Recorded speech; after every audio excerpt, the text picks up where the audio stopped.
আসসালামু আলাইকুম, কেমন আছো সবাই? সুলতানা কিচেনের আরও একটা নতুন রেসিপিতে তোমাদের সবাইকে স্বাগত জানাই। আমি আজকে ইফতারি স্পেশাল মন প্রাণ ঠান্ডা করার মতো একটা দারুণ স্বাদের ডেজার্টের রেসিপি নিয়ে এসেছি। আশা করি তোমাদের ভালো লাগবে, পুরো ভিডিওটা দেখার অনুরোধ রইল। তো চলো রেসিপিটা দেখে নেওয়া যাক।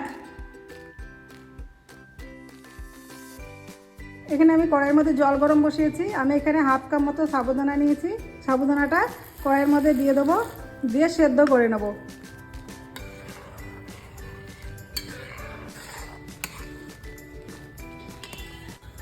সাবুদানাটা সেদ্ধ হয়ে গেছে, আমি এখন নামিয়ে নেব সাবুদানাটাকে। সাবুদানাটাকে এবার আমি ছেঁকে নেব।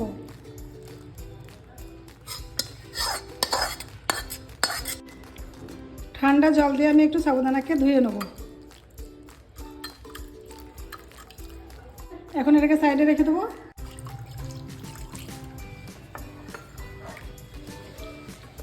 এখানে আমি 2 কাপ মতো দুধ নিয়েছি, দুধটাকে আমি জাল দিয়ে নেব। হাফ কাপ মতো চিনি দিয়ে দেবো, আর বড়ো চামচে 2 চামচ মতো মিল্ক পাউডার দিয়ে দেবো। এই পাউডার দুধটা আর চিনিটাকে খুব ভালোভাবে দুধের সঙ্গে মিক্সড করে নেবো। একটু পাউডার দুধটা দিলে এর স্বাদটা কিন্তু আরও সুন্দর হয়, আর দুধটাও তাড়াতাড়ি ঘন হয়ে যায়।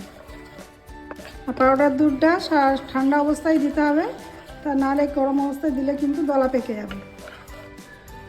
পাউডার দুধ আর চিনিটাকে আমি দুধের সঙ্গে খুব ভালোভাবে মিক্সড করে নিয়েছি। এবার আমি ফ্লেমটাকে একটু হাইয়ে রেখে দুধটাকে জাল দিয়ে নেব। দুধটা ফুটে গেছে, আমি এবার সেদ্ধ করে রাখা সাবুটা দিয়ে দেবো। সাবুটা দিয়ে আমি জাল দিয়ে দুধটাকে আর একটু ঘন করে নেব। আর এটা অনবরত নাড়তে হবে, নাহলে কিন্তু সাবুদানাটা তলায় ধরে যাবে। সাবুদানাটা দিয়ে 5 মিনিট মতো আমি দুধের সঙ্গে ফুটিয়ে নিয়েছি। দুধটা অনেকটাই ঘন হয়ে গেছে। আমি এবার ফ্লেম অফ করে এটাকে নামিয়ে এখন আমি ঠান্ডা করে নেব। এটাকে আমি ঠান্ডা করে নিয়েছি। এবার আমি একটা বোলের মধ্যে ঢেলে নেব।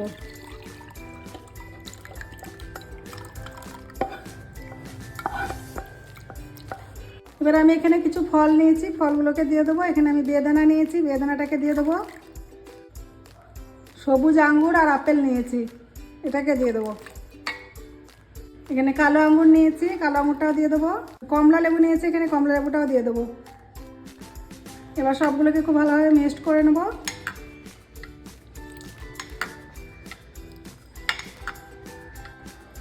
এবার এটাকে কিছুক্ষণ আমি ফ্রিজে রেখে দেবো, দিয়ে ঠান্ডা করার পরে সার্ভ করব। তো ইফতারি স্পেশাল ডেজার্টের রেসিপিটি তোমাদের কেমন লেগেছে কমেন্টে জানাতে ভুলো না। আর ভালো লাগলে একটা লাইক অবশ্যই দিয়ে যেও। আজকে এই পর্যন্তই, আবার দেখা হবে অন্য কোনো রেসিপিতে। ততক্ষণ সবাই ভালো থেকো, সুস্থ থেকো।